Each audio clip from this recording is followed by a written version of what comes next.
le thème que le Seigneur m'a mis à cœur, c'est les relations. Fait que, autant les relations qu'on peut avoir avec les personnes qui ne croient pas en Dieu, que les relations avec nos amis. Fait que le premier passage que j'aimerais qu'on prenne, c'est Matthieu 28, 19. Ça, c'est avant de partir, ce que Jésus nous a envoyé faire. Matthieu quoi, 28, à partir de 19. Et je vais lire. Allez donc dans le monde entier, faites des disciples parmi tous les peuples, baptisez-les au nom du Père, du Fils et du Saint-Esprit. Et apprenez-leur à obéir à tout ce que je vous ai prescrit. Et voici, je suis moi-même avec vous chaque jour, jusqu'à la fin du monde.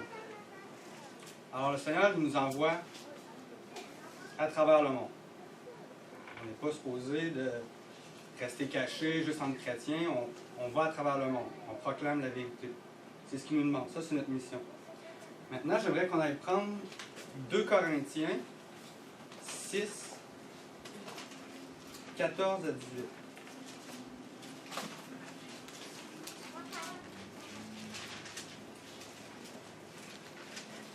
Il y a quelqu'un qui aimerait le lire. 2 Corinthiens 6, 14 à 18. Tu vas me le lire? Ne vous couchez pas avec les infidèles sous un joug étranger. Car quel rapport y a-t-il entre la justice et l'iniquité?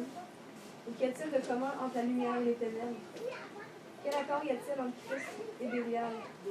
Ou quel part a le fidèle avec l'infidèle? Quel rapport y a-t-il entre le temple de Dieu et les idoles? Car nous sommes le temple de Dieu vivant, comme Dieu l'a dit. J'habiterai et je marcherai au milieu d'eux. Je serai leur Dieu, et ils seront mon peuple. C'est pourquoi, sortez du milieu d'eux et séparez-vous, dit le Seigneur. Ne touchez pas à ce qui est impur, et je vous accueillerai. Je serai pour vous un père, et vous serez pour moi des fils et des filles, dit le Seigneur Tout-Puissant. Alors, il nous envoie à travers le monde, mais en même temps, il nous dit sortez du milieu d'eux. Ne pas avoir de contact avec ce qui est impur. Au début, il dit en effet, ce qui est juste peut-il s'unir à ce qui s'oppose à sa loi?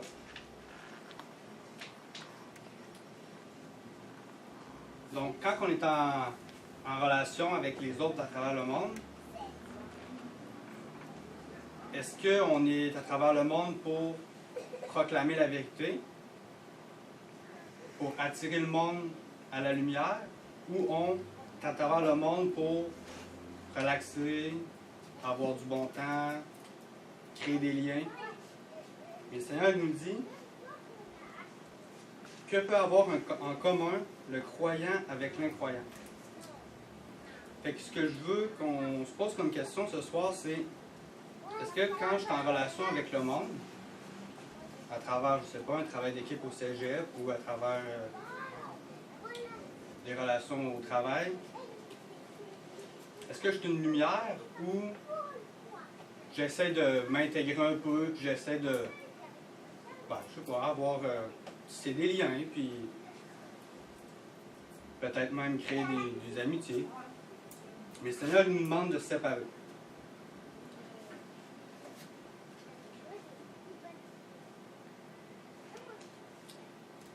Il y a quelque chose que j'aimerais clarifier aussi, c'est il nous demande quand même d'être en relation. Donc, tu sais, Jésus, à travers le monde, ben, il accueille les gens, il dégage de l'amour, il prend le temps avec eux. Il prend le temps de les écouter, il prend le temps de créer une relation, mais ça ne sera pas une relation qui va être mutuelle. On accueille la personne, on répond à ses besoins,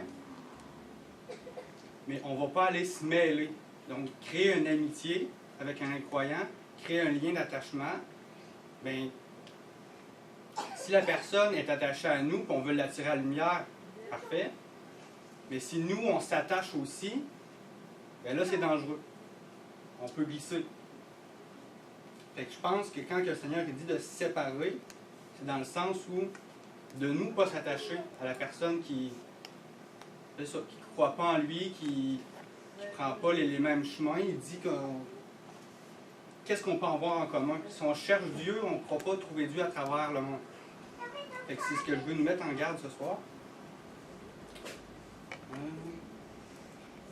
Puis aussi, tu sais, des fois, même s'il ne croit pas en Dieu, il est quand même gentil, puis dans le fond, on s'entend bien, puis c'est pas si pire que ça. Il y en a qui s'apparaissent, là, qui sont vraiment là, dans le péché, puis il y en a d'autres que même s'ils ne croient pas en Dieu, on pourrait dire qu'ils sont quand même des bonnes personnes. On va aller voir ce que le Seigneur dit dans Matthieu 10, 16 à 17.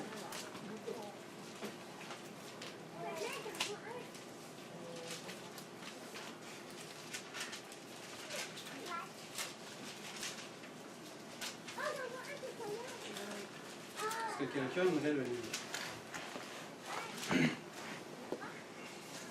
Voici, je vous envoie comme des brebis au milieu des loups. Soyez donc prudents comme les serpents et simples comme les colombes. Mettez-vous en garde contre les hommes, car ils vous livreront aux tribunaux et ils vous battront de verge dans la synagogue. C'est juste ça? Là, c'était juste ça, 16, 17. Fait on est des brebis, on est parmi les loups. Même si la personne, justement, elle a l'air gentille, dit, parmi les loups. Soyez prudents comme des serpents, innocents comme des colombes. Donc, prudent, être vigilant, de ne pas glisser avec eux, de se tenir ferme, puis de nous se tenir, puis de vouloir l'attirer. Puis il demande aussi de, innocent comme des colombes, c'est de pas, t'es dans le péché, puis pointer direct de même, mais le faire quand même avec douceur. L'attirer à nous. L'attirer à Dieu, en fait. J'aimerais qu'on regarde aussi Matthieu 10, 34, 36, 37. 34 ou 37.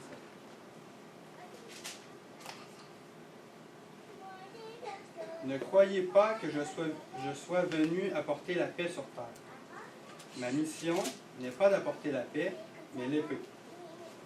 Oui, je suis venu opposer le fils à son père, la fille à sa mère, la belle-fille à sa belle-mère. On aura pour ennemis les membres de sa propre famille.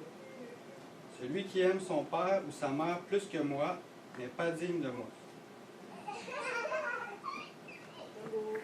Alors, dans nos relations, quand on vient au Seigneur, automatiquement, il y a des choses là, qui vont changer. Là. On ne veut pas garder les mêmes liens. Puis là, il parle de père-mère, mais ça va aussi avec les amis, nos amis avec lesquels on a tissé des liens avant de venir au Seigneur, mais que là, on vient au Seigneur, puis ça ne veut pas rester. Là. Même chose avec mettons qu'on a eu une période plus difficile, qu'on s'est éloigné du Seigneur, on a tissé des liens. Mais quand on se repart, qu'on revient à lui, ben, on ne peut pas garder le même lien avec ces personnes-là. Fait que oui, c'est pas de couper la relation et dire je ne veux plus te parler jamais. Mais est-ce qu'on va être vigilant, puis est-ce qu'on va vouloir. Ben c'est ça. Que la personne elle soit en relation avec nous, mais nous, on veut dégager Jésus, on ne veut pas se mêler avec cette personne-là. Là. Il y a vraiment quelque chose au niveau de ce qu'on va partager, les temps qu'on va partager avec cette personne-là qui tombe différent. Est-ce que quand je m'en vais prendre un café avec elle pour jaser, je m'en vais là en pleine conscience? En pleine conscience que ben, Seigneur, accompagne-moi, puis je suis là pour la personne. Je suis plus là pour aller partager moi ce que je vis, puis garder le lien avec si c'est rendu différent, on veut. Je sais pas si je m'exprime bien, là, mais pas partager c'est ça, notre cœur encore avec cette personne-là. Donc ça, c'est avec les personnes qui ne croient pas en Dieu.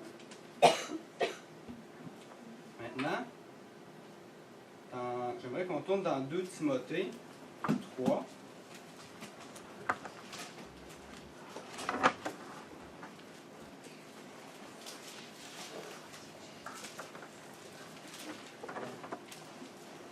Euh, 1 à 5.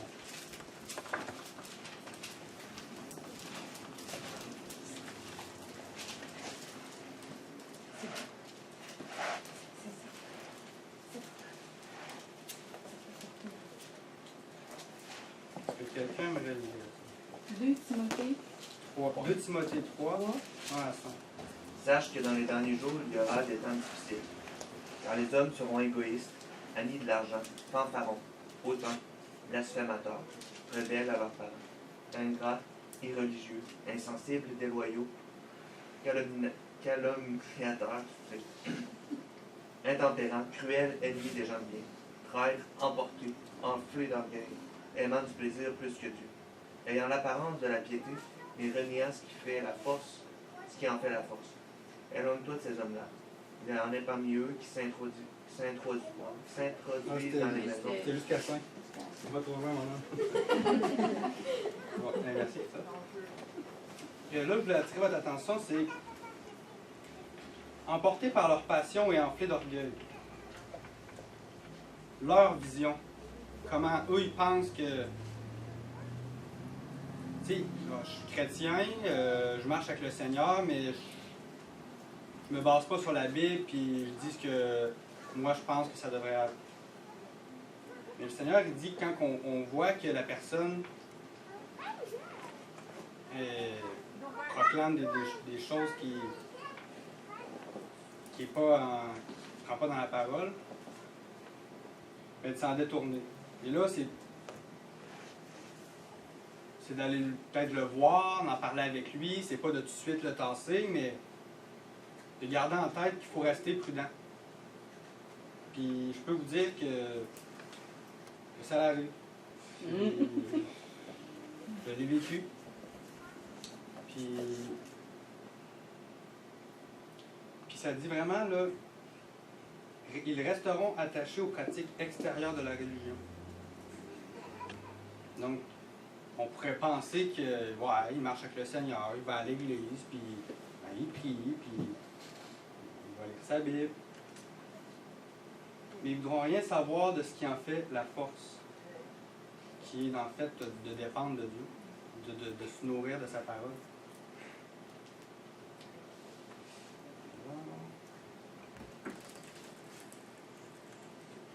J'aimerais qu'on aille maintenant dans 1 Corinthiens 5.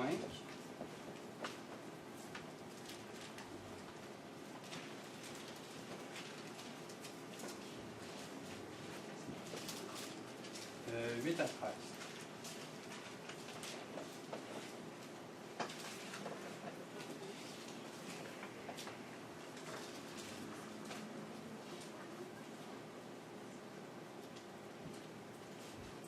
Est-ce que quelqu'un aimerait lire? Faites donc la Pâque avec du pain sans levain, avec un cœur pur et sincère.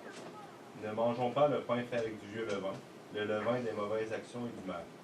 Dans une autre lettre, je vous ai écrit, n'ayez pas de contact avec les gens qui ont une vie immorale. Je ne voulais pas parler de tous ceux qui, dans ce monde, ont une vie immorale. Je ne parlais pas non plus de tous les voleurs, de tous les avares, de tous ceux qui adorent les faux dieux. Dans ce cas, vous devriez sortir du monde. Non, je vous ai écrit, n'ayez pas de contact avec celui qui porte le nom de chrétien et qui a une vie immorale. Je parlais du chrétien qui est voleur, ou qui adore les faux dieux, ou qui insulte les autres. Je parlais de celui qui boit trop ou qui aime l'argent. Ne mangez même pas avec cet homme-là. Est-ce que c'est à moi de juger ceux qui ne sont pas chrétiens? Ceux-là, c'est Dieu qui les jugera. Vous devez juger ceux de votre communauté. Les livres saints le disent, chassez l'homme mauvais du milieu de vous. Là, je voulais attirer votre attention parce qu'il est peut-être moins évident, là, c'est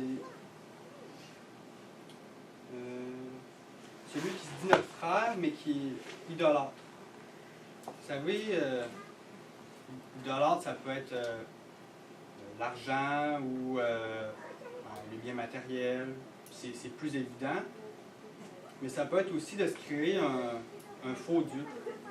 Exemple, j'ai discuté avec une madame dans les 2 dernières semaines, puis elle me disait, puis on discutait un peu de, moi je discutais de l'aspect tranchant de la parole, puis l'aspect de la justice, puis elle me disait, ah ben moi c'est plus le Dieu de grâce. Le Dieu de grâce, ben oui, c'est vrai, le Dieu de grâce, mais comme si Dieu il accepte tout, puis qu'on peut être dans le péché, puis c'est le Dieu de grâce, puis il n'y a pas de problème, on est sauvé. Puis moi, j'essayais de lui dire que ben, la porte est étroite, puis le chemin aussi est étroit. On ne peut pas, un coup qu'on a traversé la porte, dire « Ah, ben maintenant, je suis dans la grâce de Dieu, puis il n'y a plus rien qui peut m'arriver. » Ben, le Seigneur il demande de marcher sur le chemin étroit. Donc, ça prend que, ben, quand on tombe dans le péché, on se repente, puis qu'on se relève. Donc, de ne pas tasser l'aspect de la justice puis du fait que ben, le Seigneur nous demande d'être saints. Puis, bon, il dit chasser le méchant du milieu de vous, ben, ça ne veut pas dire que parce que la personne elle a glissé dans le péché, que tout de suite il faut la tasser. C'est vraiment pas ça.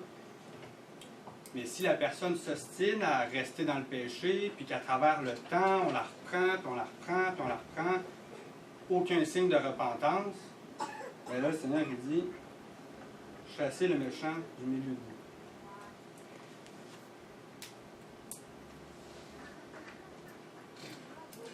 Dans le fond, là, ce que je voulais vous partager, c'était le Seigneur, il sait où on est rendu.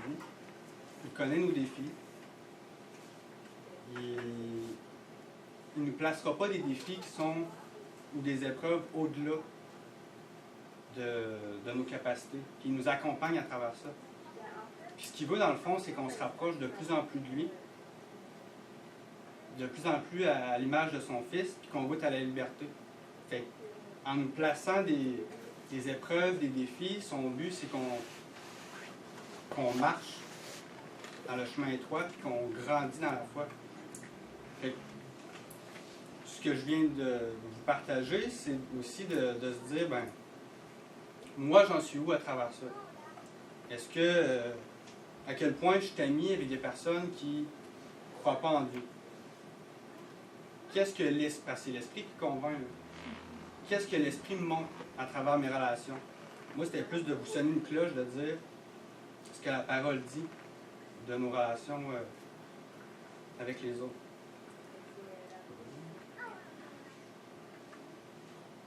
C'est ça. Puis Dieu, il va nous accompagner là-dedans. Puis si on tombe, si on n'a pas été capable de... J'ai manqué mon coup, ben le Seigneur, il est là, puis il va nous aider. Là. Ce qu'il veut, dans le fond, c'est notre cœur. Qu'on cherche à faire sa volonté. Puis à travers les vagues, je tombe, je m'écarte du chemin étroit, ben, il veut nous ramener, puis à travers ça, on va grandir en lui. Il faut quand même que quand l'Esprit nous montre un péché, ou nous montre, tu vois-tu que cette relation-là, qu'est-ce qui attire vers le monde, elle te nuit, et tu le vois-tu, puis quand il nous le montre, ben dire, ah, c'est pas si grave, je dois continuer quand même, ou, c'est vrai Seigneur, à partir de là, ben, accompagne-moi. Le Seigneur il dit que son joug est léger. Accompagne-moi à travers ça, montre-moi ce qu'il faut que je fasse, puis il va nous le montrer, puis si on tombe, ben, il va nous redonner des chances, jusqu'à temps qu'on réussisse. Maintenant, on doit se repentir, on doit demander pardon, on doit être conscient de quand on tombe, on doit demander pardon. Donc se repentir, puis après ça, se détourner du péché. De vraiment chercher à obéir.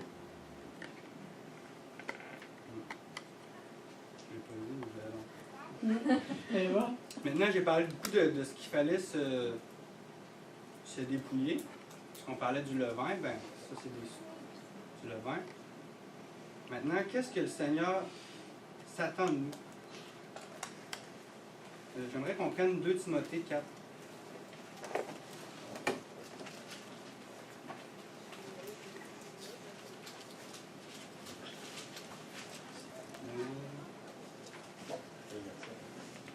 De 1 à 5.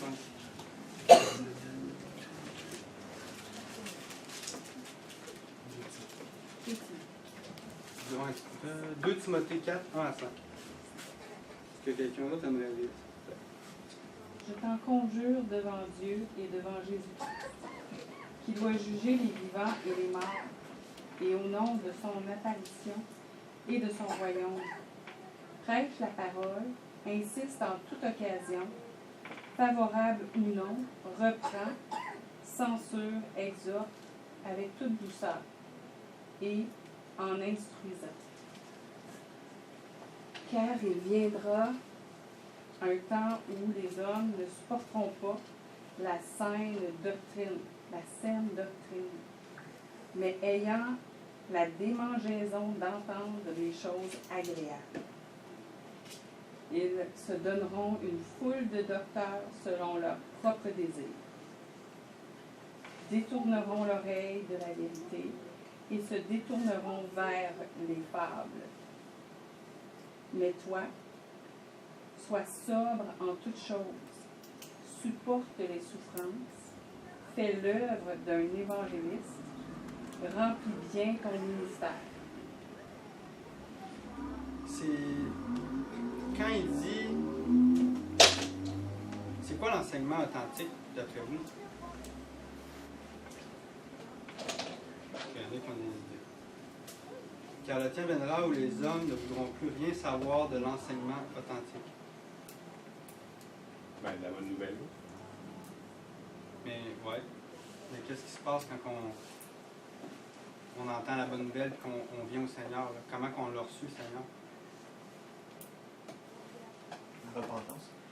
Je me suis posé la question, puis vraiment l'enseignement authentique, de ce que je comprends, c'est vraiment quand on vient au Seigneur, là, quand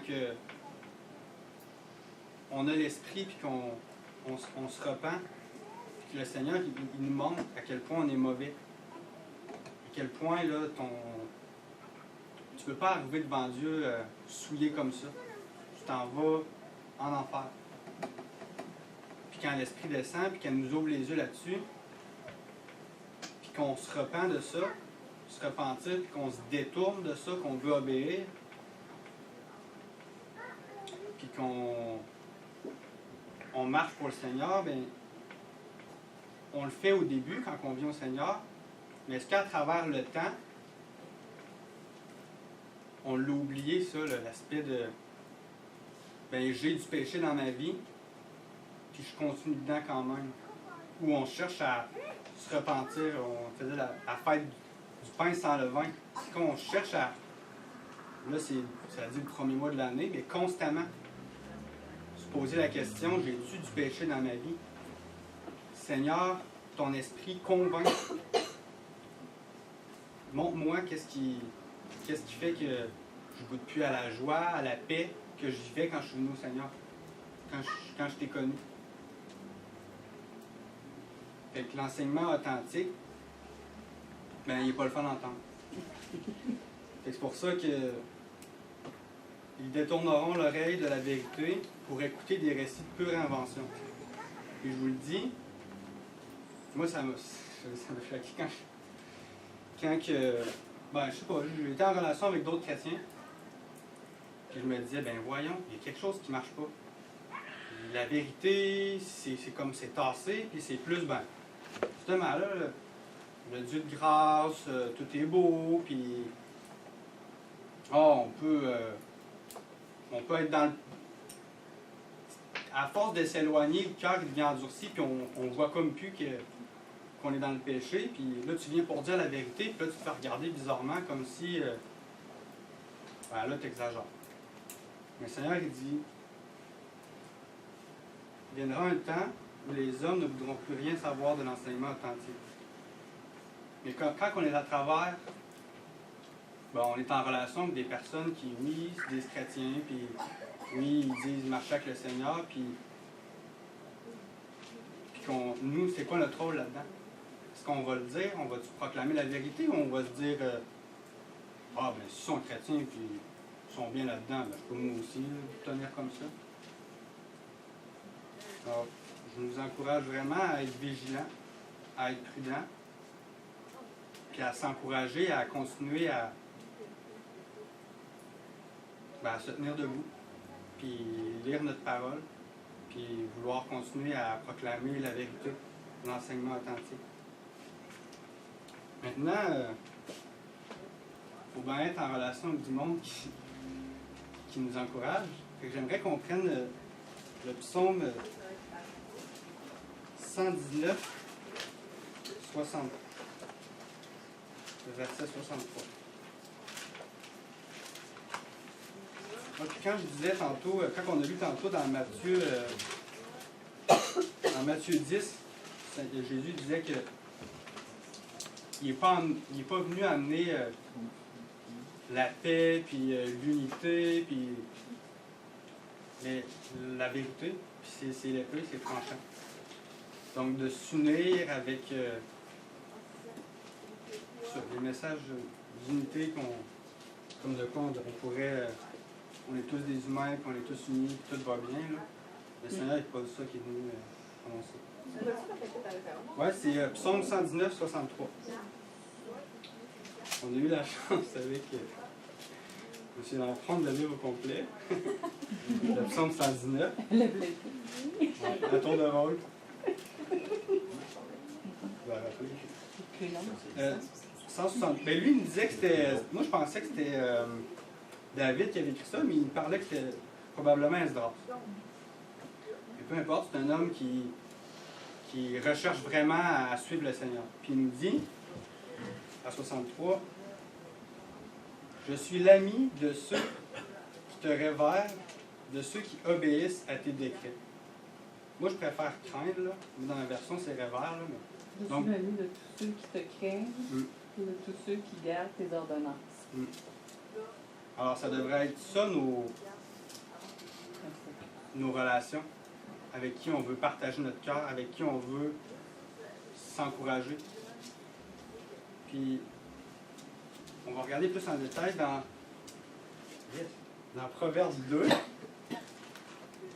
Parce que je me disais, c'est quoi craindre Dieu? C'est obéir, mais plus en détail. Alors, Proverbe 2. Le verset 1 à 22, là, au complet. On va le lire. Veux-tu le lire, peut-être? Ah, non, pas. Proverbe 2, 1 à 22. Mon enfant, accepte mes paroles, garde mes commandements. Écoute bien l'enseignement de la sagesse, cherche à la comprendre. Oui, demande à l'intelligence de t'aider, appelle la raison à ton secours. Cours après la sagesse comme après l'argent. Cherche-la avec soin, comme on cherche un trésor. Si tu fais tout cela, tu comprendras ce que le respect du Seigneur veut dire et tu arriveras à connaître Dieu. Oui, c'est le Seigneur qui donne la sagesse. La science et l'intelligence viennent de lui. Il aide les gens droits. Ceux qui se conduisent honnêtement, il les protège comme un bouclier. Il garde les personnes qui respectent les lois. Il veille sur le chemin de ses amis fidèles. Si tu m'écoutes, tu vas savoir ceci. Être juste, respecter les lois et être honnête, c'est le chemin qui conduit au bonheur.